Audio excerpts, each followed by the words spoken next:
大家好，欢迎来到快乐手工。今天给大家带来的是这样子的一款包哈，我看他们网上把这个叫豆腐包，做法挺有趣的哈。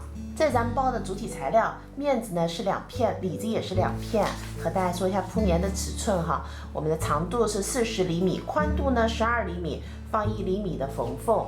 在其中的一片面子上边，我们开一个拉链口，这是在中心的位置。这口子长度呢26厘米，宽度是1厘米。我们把其中一份的面子和里子叠齐哈，用缝纫机把这个拉链口车一圈。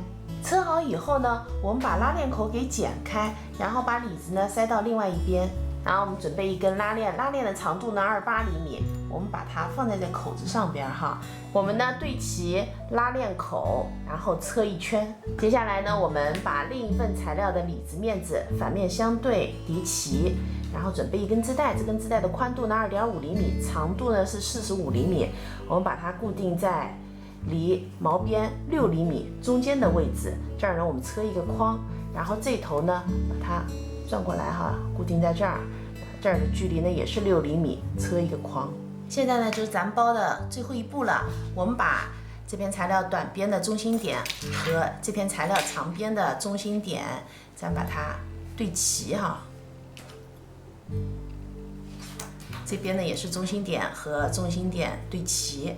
我们先用缝纫机把这2条边呢给车上，然后这边的中心点和这边的中心点也对齐，把这2边呢给车上。毛边用包边带把它给包上，包呢就做好了，是不是挺有趣的哈做法？